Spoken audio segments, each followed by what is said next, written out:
everybody. How are you guys doing today? Good? You excited? My name is Andrea Renee. I work with The Escapists, Clever Games and Smosh Games, if you guys are video game fans. And I'm here today for the Assassin's Creed 4 Black Flag panel.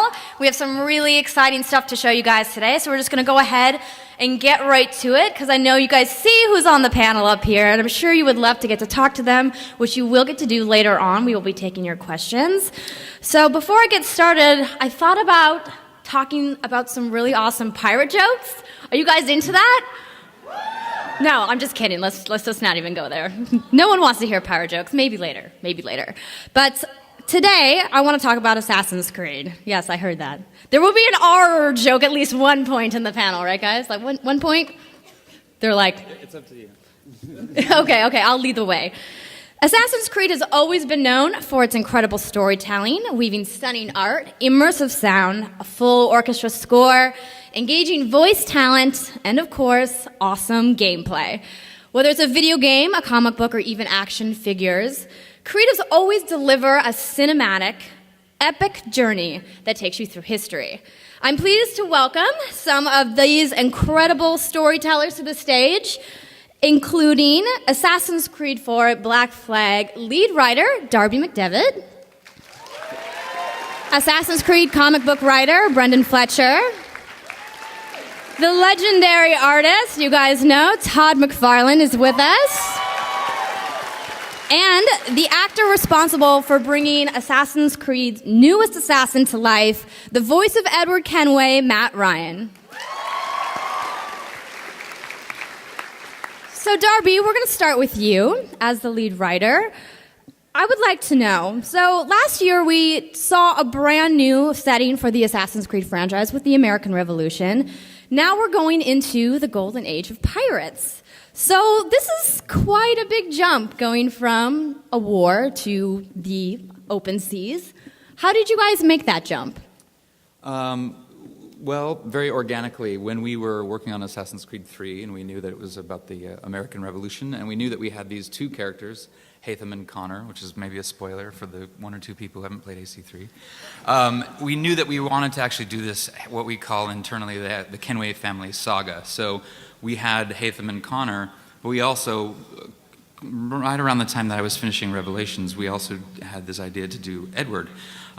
We saw that the ship battles were coming together really well in AC3, and we started just doing the math, and we thought, okay, if we're going to do Edward, and we go back just about 50 years, or let's say about 35 years from the start of AC3, we're right in the golden age of piracy. We already have boats, the golden age of piracy.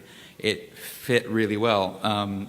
Also, we had like this idea of, there's the American Revolution, which was this push to be a democracy in the New World. But in our research, we also found that the pirates themselves actually thought of themselves as like proto-democratic statesmen, if you will. They set up this pirate republic in Nassau, and for a few years, they wanted to try to have their own society. So we kind of thought of it as a pre-revolution revolution. It doesn't go as well as the American Revolution did, or I guess from a British standpoint, as badly as the American Revolution did. But so that's kind of how they fit together too. It's a kind of two revolutions, one of which fails miserably because of alcohol and syphilis and things like that. So, you know. Always ruins the party, syphilis. Brendan, in the critically acclaimed Assassin's Creed The Chain, are you guys fans of the comic books? Who reads the comic books? Oh, come on, that's it? Like 3 people? And you call yourselves Assassin's Creed fans. Shame for shame.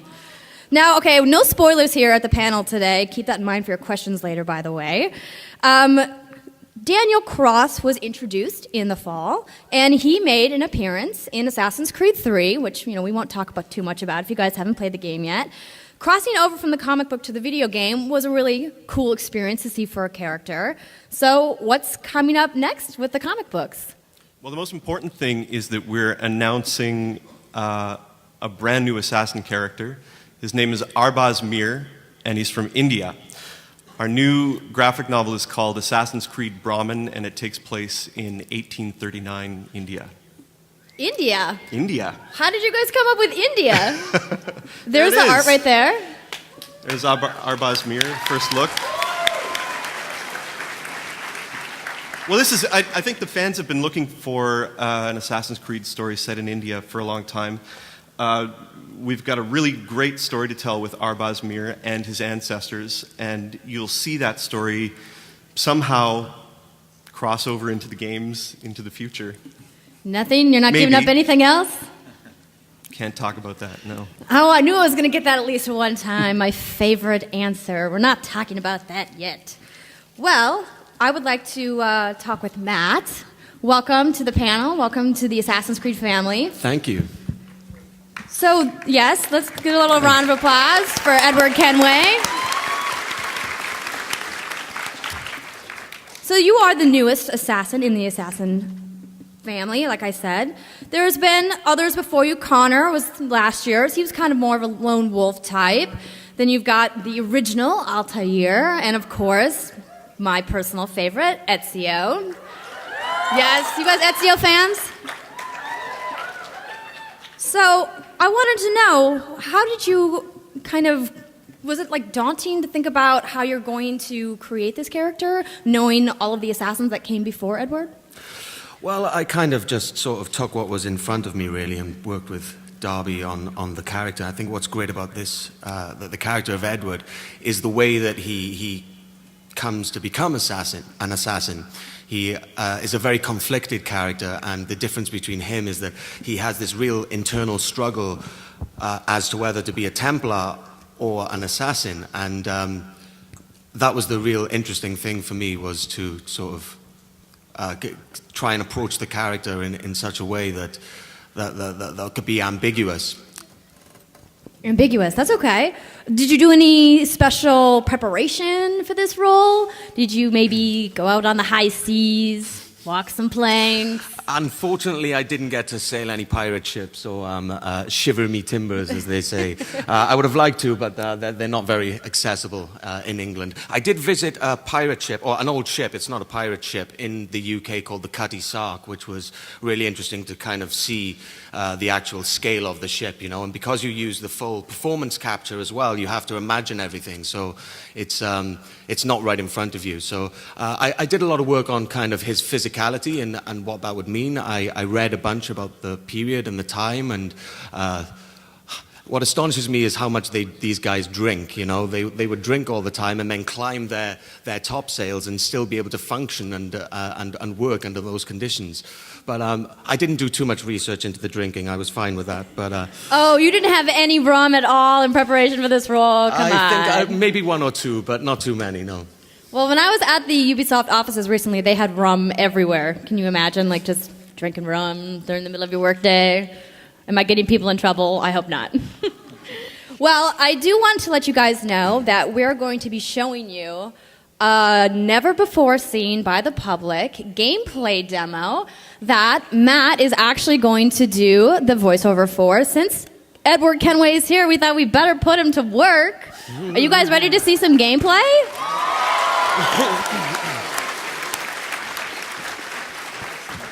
Well, I have seen it. All right, so you guys are going to be able to ask questions. So if you guys want to begin maybe lining up, if you're interested in asking questions, now may be the time to do that. So we are going to go ahead and get started with our demo.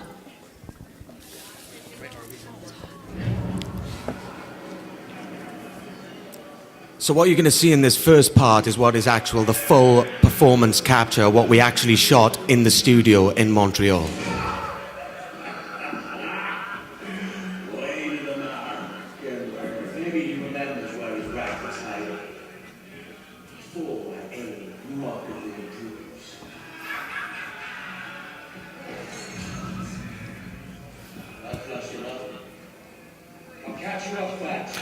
And this is kind of where the animation takes over, the gameplay takes over.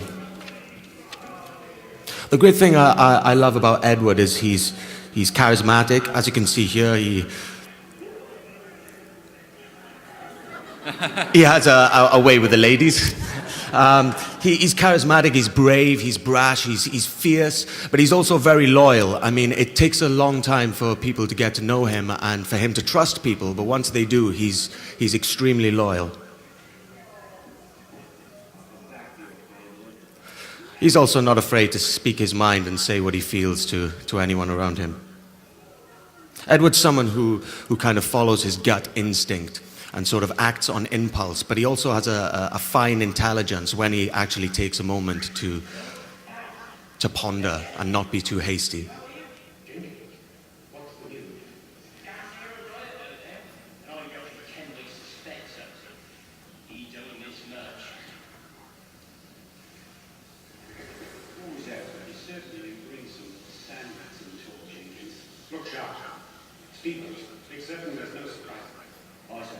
He's also extremely self-driven, and throughout the game, that often brings problems to him in terms of the relationships around him.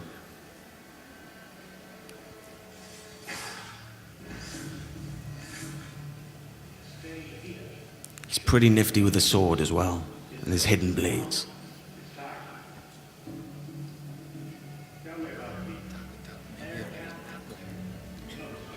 Edward comes from a place in Wales, and he's someone who from a very young age wanted to seek fame and glory and leave his hometown and seek pastures new. So this is something that really drives Edward. He comes from a poor background, and he's someone who really wants to climb the ladder and achieve glory for himself and status within the hierarchy. He appreciates real people and doesn't suffer fools lightly. Wow.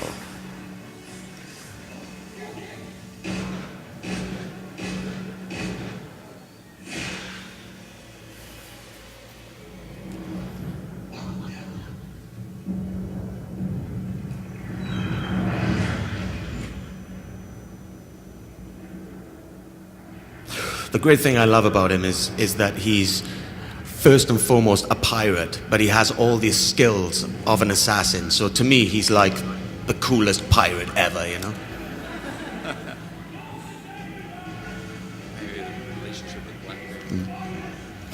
And throughout the game, he comes across several different characters that become his mentor. Like Blackbeard, as you see here, is one of his mentors, and he develops different relationships with these different people. And Blackbeard is one of the people who he becomes closest to throughout the game.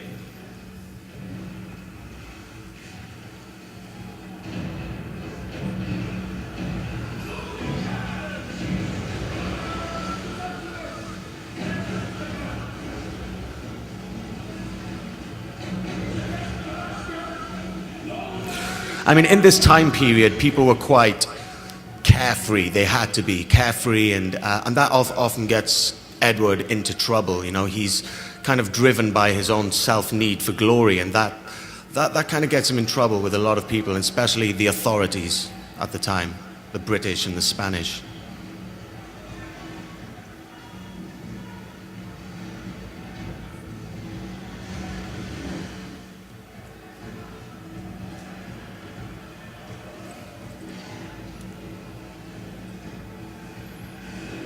I wish I could do that in real life.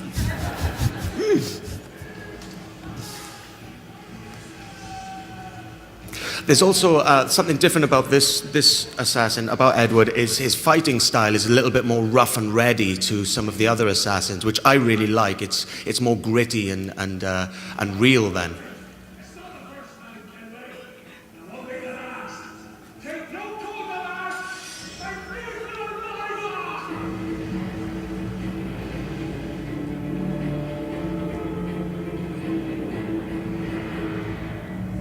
And that's the teaser.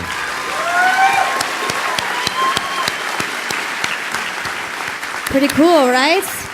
There's actually going to be more stuff that you can see here at San Diego Comic-Con, which I'm going to be talking about a little bit later. Before we get to your questions, Todd, you are here joining us today, and I know that you brought some things with you. So maybe you could show everybody in the audience the cool toys that you have with you. Sure. Hey, look, I've been making toys for 20 years, and we like to hang around big properties. So we've got, obviously, with AC4 coming out, we've got some of the characters that you guys know. I brought a couple of them here. We got Haytham, we got Connor, and obviously the big boy coming up, Edward. Here's the big thing. is that for the first time in the 20 years I've been making toys, you're going to get unlockables for gameplay. When you buy this, it'll be at the bottom. You're going to get a little card in here. There's going to be a code on the back. You go to Uplay, you plug it in, and you're going to get some unlockables that will actually enhance your play as you go into the game. So for a couple of them, you're going to get a treasure map. It's going to tell you how to get there.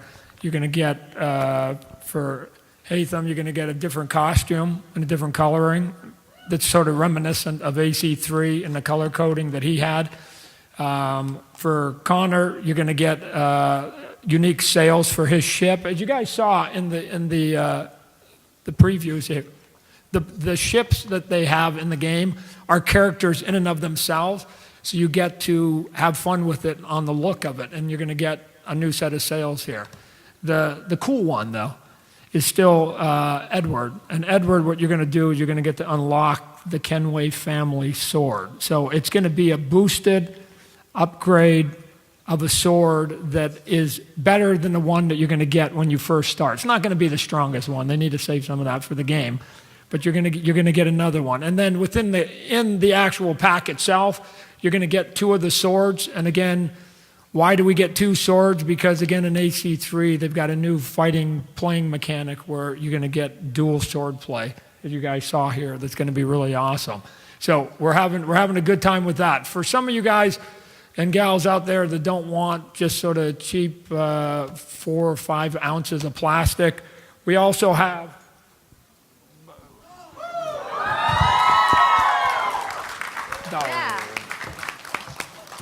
So, and he spins. So this here we got Edward here, based on some of the style guide artwork that Ubisoft has supplied us. You can't see too much right here, but it's clear. It's clear. Don't worry, he didn't here. break it. It's okay. It's clear on here. He's walking in the water. You've got bloodied pirates that are down at the bottom. This will be nearly 15 inches tall, and you can spin him so you can put it in any position you want when you've got it in your room. So this is the big boy. We've got the other one, and we hope you guys support not only the game, but some of the product, and you can get some of the unlockables. Yeah, put it together, guys. That's awesome. He's never shown this statue yet to anybody. And it's not painted, right? Correct? It's going to be full color. Pardon me? The statue. Oh, no. Oh, yeah. Just look at this is our prototype that we've got it here so you guys can see it. If you want a close-up of it, I'm going to be signing at 4 o'clock on the ship. Come and take a quick and close look at it. You get to see all the cool stuff. But he'll be fully painted. Yeah, I mean, it'll be the character in all the colors that you guys are used to. We just got this one ready for San Diego. Awesome. Thank you so much. Sure. Well, now that we have seen some gameplay and we've talked to our panelists, I know that you guys want to talk to the panelists. So we are going to go ahead and start with Q&A. And when you come up, please just introduce yourself, ask your question, and try to refrain from story spoilers. Thanks. Hi, my name's Lauren. I have a question in regards to creating the storyline of Assassin's Creed. I know that you guys have, really want to keep it as close to historically correctness as possible. So how is creating the story and collaborating with people like historians, how does that work out together? Does that make sense? Yeah. Yeah. It totally makes sense. What we usually do with every creed is that as soon as we pick a time period, we go do a lot of research. And I did probably about 5-6 months of research for this. Start to accumulate a lot of data. The designers are working on things on their own, presenting things. And then we have a big powwow. And we decide what parts of the historical accuracy we need to keep and what parts would actually get in the way of gameplay. An example I use a lot is that typically sailors at the time, even in the Royal Navy, would only wear a checkered shirt and pants. They wouldn't have uniforms. Only a couple of the officers would have uniforms. We decided to get rid of that because it was actually very difficult to figure out who you were supposed to kill and who you were supposed to help when you were boarding a ship because they all looked the same. So we this little bit of historical accuracy we throw out the window, and put everyone in officers' uniforms. And we do this for every aspect of the game. Like we say, hey, that event would be amazing to have, that character would be amazing to have, but does it serve the gameplay?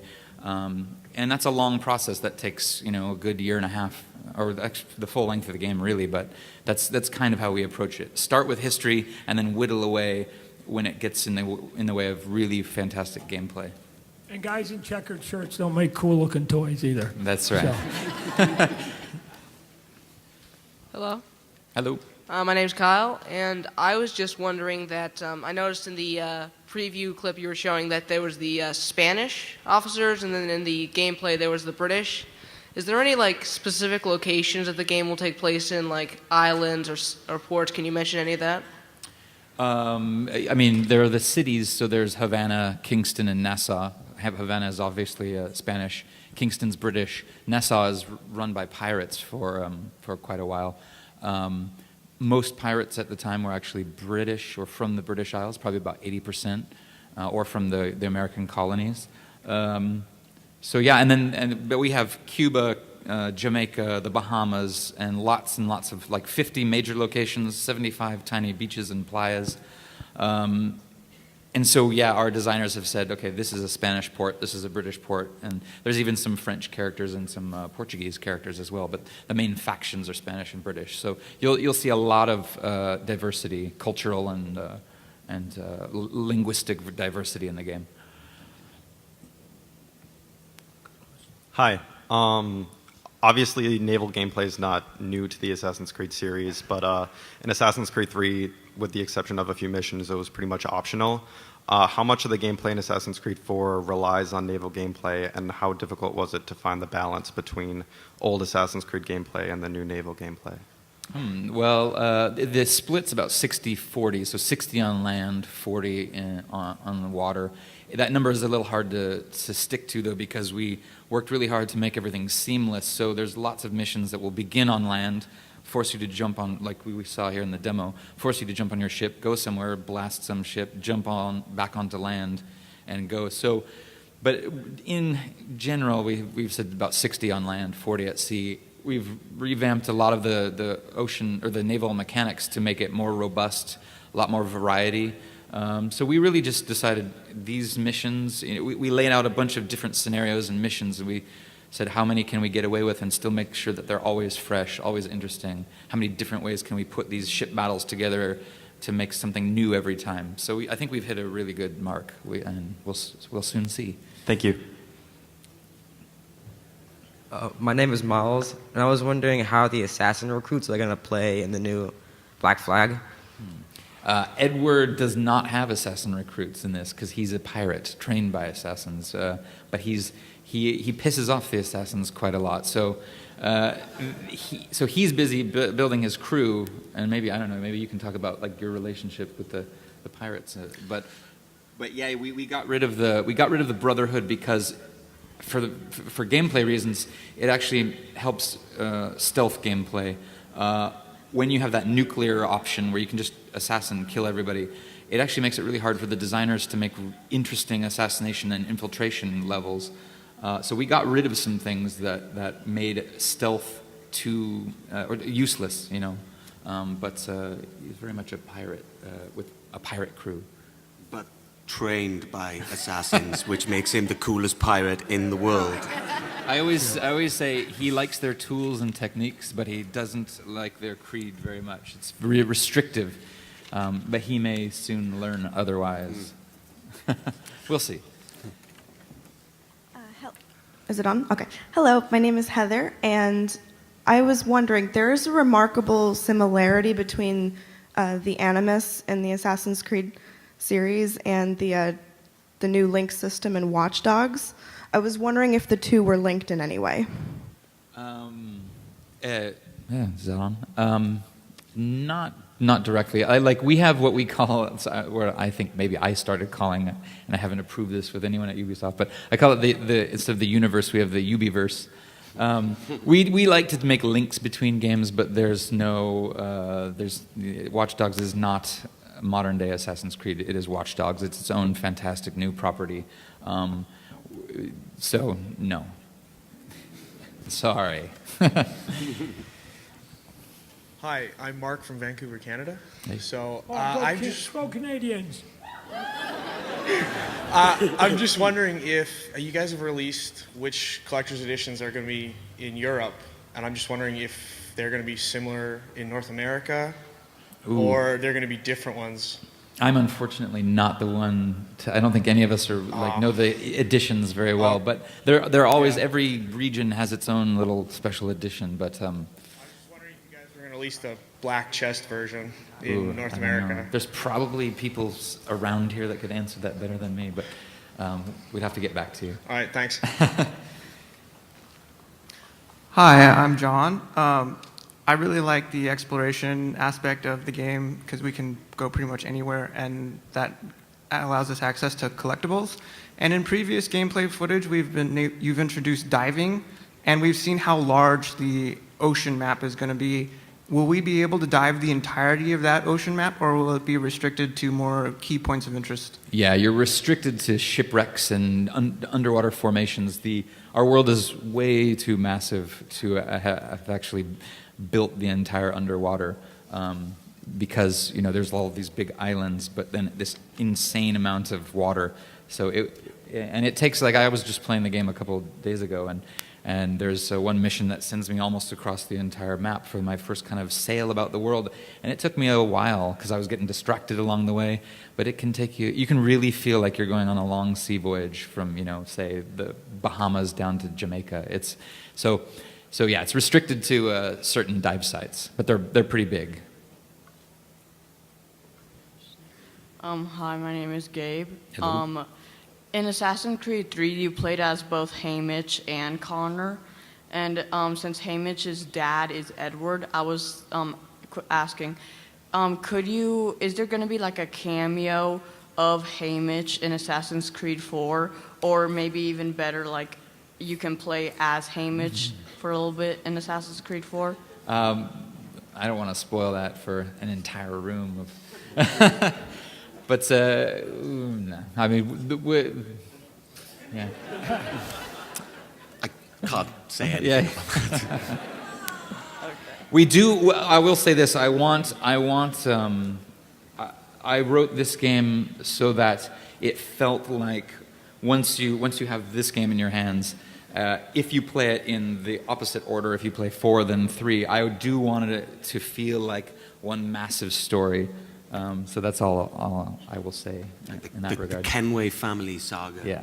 It'll feel good. There'll be a nice, the way this game ends will kind of lead nicely, I think, into AC3, which is weird, right? Yeah. Numerically backwards, but. Hello, my name is JB, and I would like to say I really love the multiplayer in Assassin's Creed. Cool. And come to our pirate ship, and you can actually play it. I was just wondering if there's any other new perks or skills that they're gonna. Yeah, the coolest thing about the multiplayer this year, something I'm super excited about, is that we have this thing called the Game Lab, and we actually let you design your own game modes. And I think there's hundreds of parameters where you can tweak them. You can set what kind of scoring system you want, what weapon restrictions. You can basically design a game mode, invite your friends to play it, and I think hopefully, like if we find game modes we like that players have designed, that we'll promote them in some way. But so that's the big one: is design your own game and have a crack at being a designer yourself.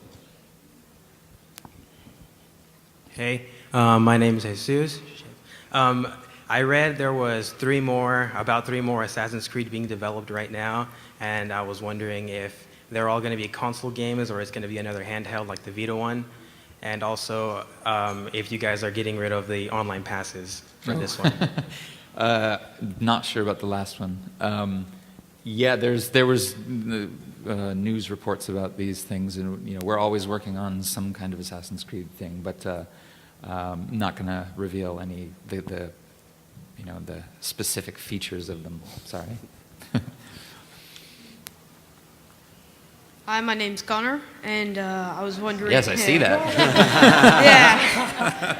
And Rodolfo Gaydon. I was wondering, in the trailer gameplay, we saw that there's a lot of now multiple pistols, and I was wondering, is it going to be more gun game, or are we still going to have that hand-to-hand combat?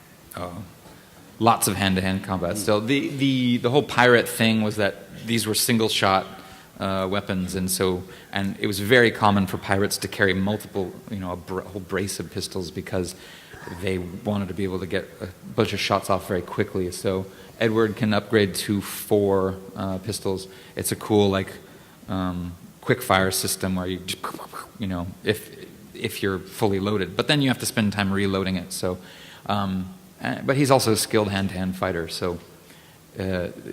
And we worked really, really hard to bring stealth, back to this amazing level. So there's going to be a lot of variety. If you want to go guns blazing and swords clashing, you can do that. But the stealth option is also going to be very, very viable. And you saw in the. Am I on? You saw in the trailer too. There was a scene where he had the 2 guns. He took his 2 shots and he threw it away, and then went back to the blades. Right, some good acting by Matt. So that was a nice transition that was there. Where he's talking about going back and forth. And also the hidden blades as well. Yeah. 2 of them. 2.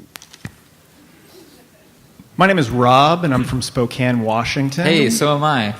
Yeah, Darby and I used to buy Todd McFarlane's comics together. Did we? Yes, we did. That's Rob Tomlinson. I don't know if you remember. Holy shit! Okay, it's Rob. Sorry. Yeah, so I was wondering, how did you get here? What did you do that led you to being the writer for Assassin's Creed? Yeah, we go way back. That's awesome. Well, it was a long, slow journey. I've been in this industry 14 years. I got right out of college, and I just slowly, I guess paid dues or whatever. And I started writing handheld games for Bloodlines Discovery. And then I guess they liked my work, and so they called me over for Revelations. So I've been there 3 years. Are you still in Spokane? No, actually, I'm in Los Angeles, and if you've got time, I'd like you to meet my wife and our friends. Let's all go grab drinks together, yeah? Let's do after it. this is over.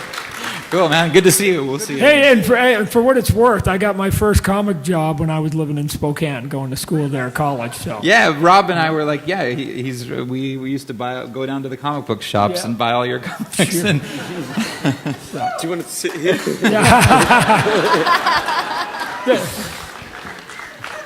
Hi, my name is Sam. I saw some images of one of my favorite assassins, Evelyn, appearing in the PlayStation 3 and PlayStation 4 versions of Assassin's Creed Black Flag. And I was wondering if you'd tell us maybe how much she'll participate in the game or any information about her role. Yeah, I can tease a little bit. The Evelyn stuff was written by Jill Murray, so she actually wrote the Vita game as well. So we brought her on board to write that stuff and a lot of other content in our game. And because the present day is set in Abstergo Entertainment, which is this fun, amazing, hip company to work for at first. The way you access the Evelyn stuff is because your coworkers are working on different, retrieving genetic memories of all kinds of different people, assassins. They're figuring out if all these different assassins are maybe they would make good products, would Ezio make a good product? Would Altair make a good product? Would Evelyn make a good product? And would Edward make a good product? So there's this sort of this fun entertainment studio vibe, and that's kind of how you access. If you have one of the Sony consoles, you can go and access your coworker's computer and have a go at some Evelyn memories. Hi, my name's Demetria, and I have a quick question. I'm Middle Eastern, and I would like to know, are you guys going to go more based on the Middle Eastern assassins? I know you guys have the Babylonian assassins and the Persian assassins. Just curious. Sorry, I was distracted. Are we, where we're going to, we never really discussed. If you're going to further, expand or go back to the Middle Eastern assassins. I know you guys have the Babylonian assassin, and the Persian. We really, we always have ideas about where we'd like to go, but the reality of these games, of course, is that they take 2 to 3 years to make. So, you know, I'm not going to reveal what we have in store for you in the following years, but all of us at the studio have our places we'd like to go, and it's just sort of like we have to, you know, like a show of hands. Where would we like to go next? And you know, so sorry, I can't really reveal. Should totally go Persian. Yes. Well, the original assassins, the Hashashin, were originally in modern day Iran. Alamut, that was in the sort of top part of Iran, right? Yeah, we ended up taking that and setting it in what's now Syria, but so yeah, maybe one day, who knows? Brendan, are we going to maybe see that in the comic books? You're going to get a little Persian call out in Brahman for sure, and I don't think you'll see the last of that. If we have anything to say about it, if Brahman is successful at all, and we get to continue the story in the comics, yeah, there might be a little something. All right. Thank you. They going to Canada anytime soon? Todd. A Newfoundland pirate? Nothing better than a Newfie pilot. Todd, we have great hopes for the sequel to Brahman. Okay. We'll give you a call. From India to Canada. It makes total sense. Let's do it. The Winnipeg assassin. That's AC 29 is what they're telling me. So, yeah. Hi, I'm Taylor, and so you talked about the 60-40% for land and sea, and so since it's such a big world and there's a lot of traveling in the ocean, I was wondering like what's going to make it interesting while you're traveling at sea, because you can't have like an armada battle every single second. So what's going to make it? What's going to make that those long travels more interesting? Parentheses, add a sea monster. Yeah. The summon Kraken. No. We worked on this thing that we kind of called the Horizon system, which was like we always wanted every 30 seconds to a minute for something to catch your eye, whether that's a place to stop and get off your ship and explore the beaches, or see a jungle and go into it, or a fishing village and that has an assassination contract in it. Lots of different ships, lots of different things to collect at sea, harpooning opportunities. That's obviously been the biggest challenge for us, and I think we've achieved it. And you can actually push a button, and your crew will start singing sea shanties, and you can collect those throughout. So, and then of course there's a fast travel system. So if the story's really pumping along and you want to just get from one place to another, you can fast travel there if you've located that place already. But yeah, I mean, I think we've achieved it. We will see. But that was definitely our biggest challenge right from the beginning. We always knew that there was great games like Wind Waker that also dealt with that problem, and so yeah, we'll see. Hi, my name's JD, and I'm from Palm Coast, and I'd like to ask, is this the last Assassin's Creed game? No. You could ask another one if you want. That was an easy one. And will there be anything with the Animus? Yeah. We have Abstergo. So we go back to Abstergo now. So because we've been with in AC1, you were in Abstergo, and Desmond was a prisoner. And then we broke away and went to the Assassins. So then now we were using the Assassins like hacked Animus, but now we're back in Abstergo. So Abstergo has really upgraded their technology, and you'll see the Animus is, the way you access it is quite different.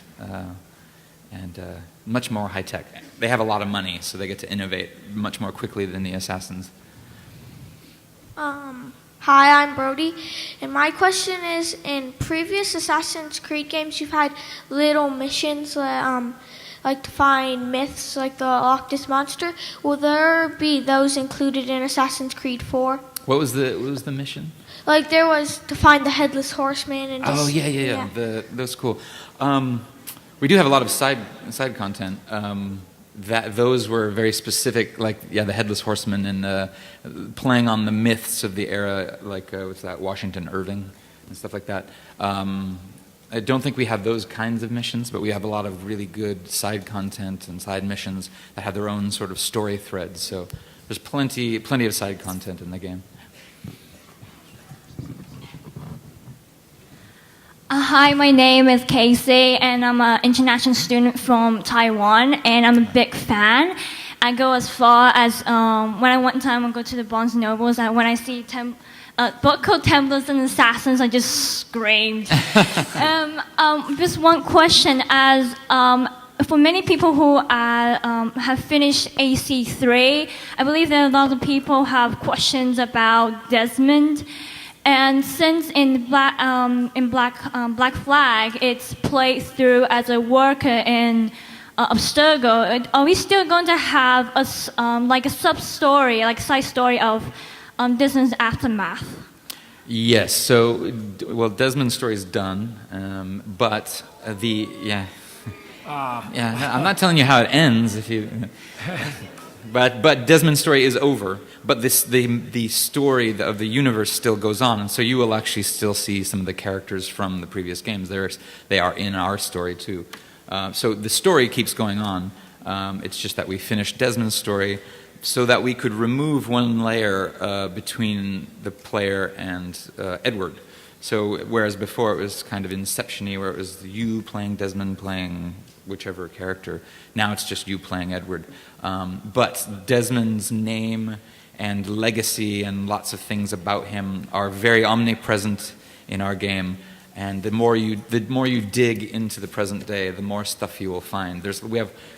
I would estimate about 90 minutes of just side content of videos, audio, journals, emails, documents, PowerPoint presentations, things like this. That the more you explore in the present day, the more of this stuff you will find. And I was even lucky enough to write like what I call a 35-minute audio drama. So if you unlock all the pieces of it, you can just sit and push play and listen to a 35-minute audio play that I wrote for the game. So if you want to go make dinner or something while you're listening to Assassin's Creed stuff, you can do that. So there's a tremendous amount of content in the present day. All right.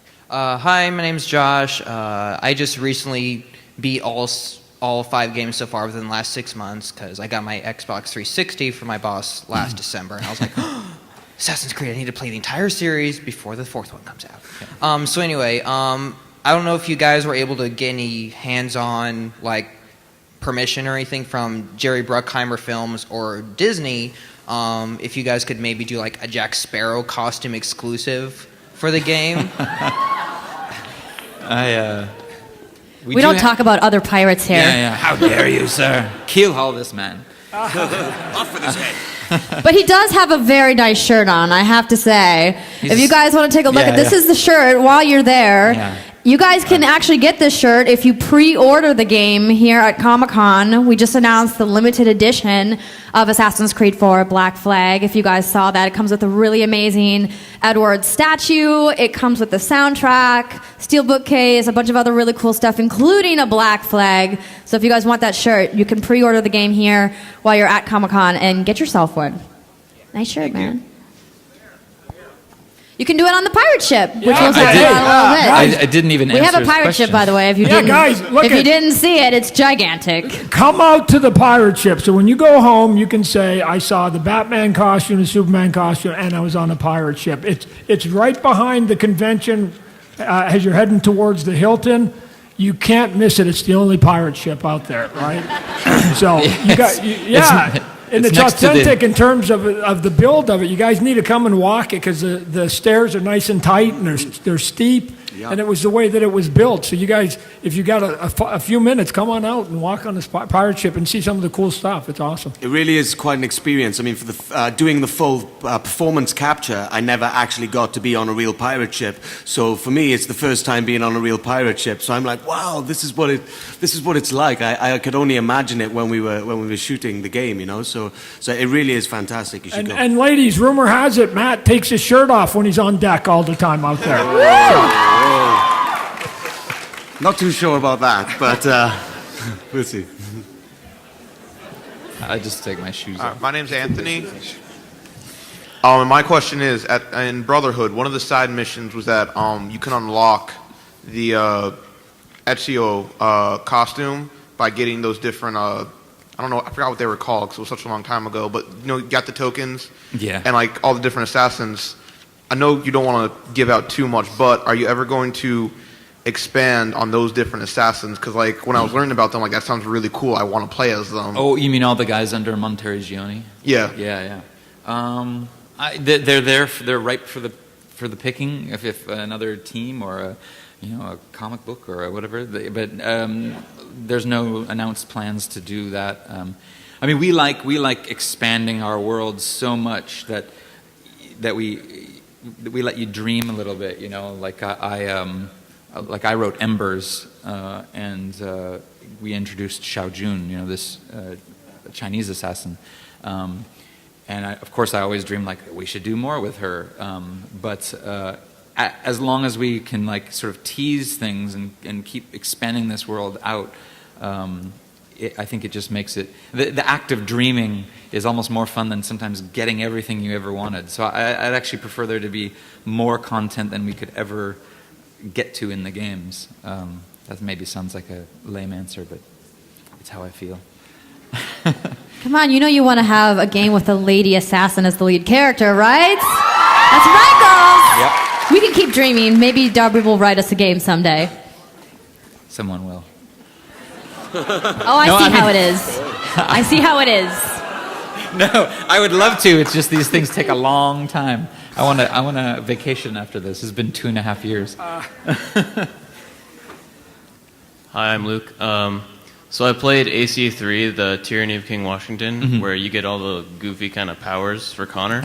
I was wondering if you guys plan to do anything like that with 4, if it's successful enough. I would love that. We'll see.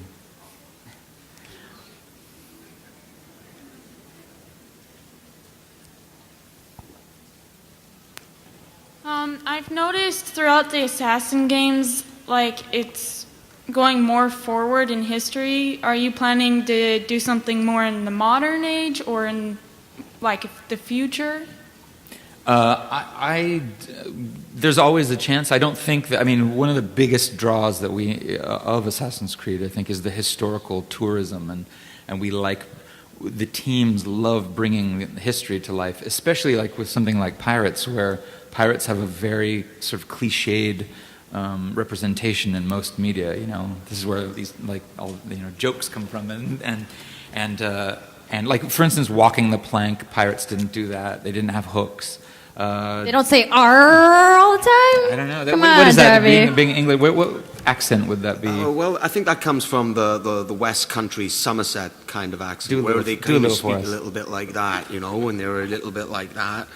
So I think that comes from the whole R thing comes from there. But it is interesting what Darby's saying. Historically, it's like this mini revolution which has kind of been manipulated by history, by the powers that be that didn't actually want to sort of tell the real story of pirates. And because we see these cliches all the time on screen and in books and things like that, it's really interesting for this game and where we explore the real world of pirates, what actually, some of the things that actually went on. Yeah, and so with regard to a modern day or even a future story, a huge aspect of that historical tourism would be, I'm sure it would be a good game, but there would be this sort of like, how do we research that? When you make the future, it's kind of like people just get to make stuff up, and typically they'll be historically grounded, but that would get rid of a huge chunk of what we love about making these games, is doing the research, going and parking pirate ships in the San Diego harbor, and like it really is an experience to I spent a good 2 days in Portsmouth in England, and I looked at the HMS Victory, which is Lord Admiral Nelson's old ship where he was killed, and it fought against Napoleon's forces, and walking around that and taking photos for the team and getting reference I was just in awe of being in that world, and that was part of the making this game, was like to let you guys all experience what it's like to live at this time. And so I would be surprised if we do a modern-day Assassin's Creed game anytime soon, because we just are on this roll with, we love making these histories, and we love researching this stuff. I hope you guys all love the results. Woo! Come on! Woo! No. Hello, name's Raymond. My question is that it's been asked before, like if you would do anything set in Japan, but like it's not very likely due to ninjas and all that. Would that include places like Korea or China, those other East Asian cultures? No, I think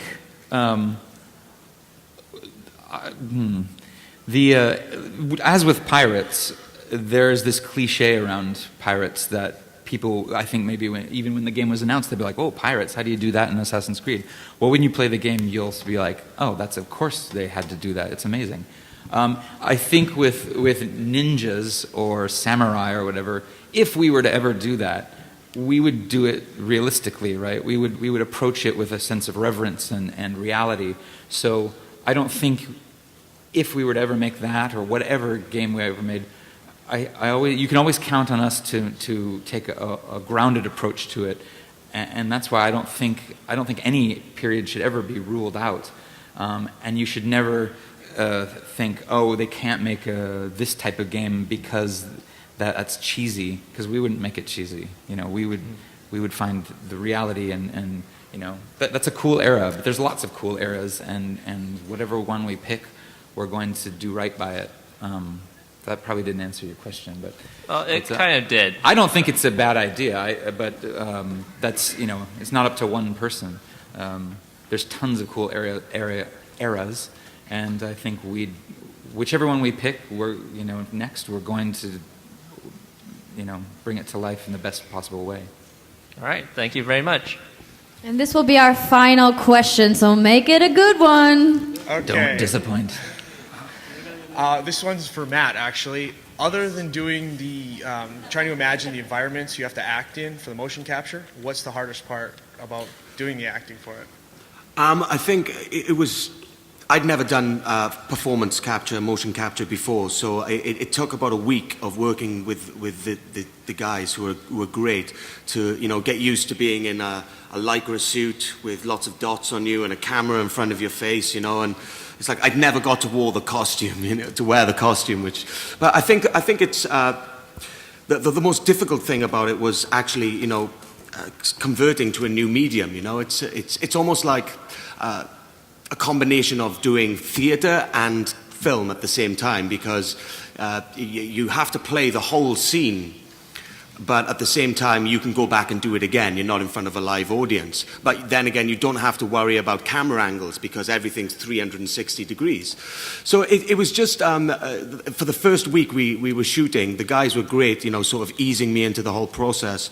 It took a while to get used to, and especially with this camera in front of your face, and you're wearing this helmet which is very tight around your head, and you start to get a headache, and then after a while you have to take the helmet off, and it's like releasing some pressure cap, and you're like, oh yeah, great, and then you put it back on. So I would say just sort of adapting to a new medium, really, a complete new medium for me. That was the hardest thing. But I must say, it's really enjoyable. Did you ever get helmet hair? Complete helmet hair, yeah. Well, thank you all for your questions and for coming out to our panel today. Todd, could you please remind everybody when they're going to be able to get these awesome toys that you have? Yeah, hey guys, the toys. Hold on one second, we're not done yet. You're going to be able to get the toys at Toys R Us, Walmart, all the big mass guys. So go and look for them. They're coming out in August. Toys will be out in August. Go and look for them. Go out to the boat. I'm going to be doing the signing at 4 o'clock. Some of the other people are going. Yes, we have a big pirate ship behind the convention center, you guys. There's a new single-player demo there. We also have hands-on with Assassin's Creed multiplayer there. There's a pirate weapons demonstration with historian Mike Lodes. And, of course, you can pre-order the game on the ship. Thanks again for coming out, you guys. Enjoy the rest of your Comic-Con. He's the one to ask. I just do the acting.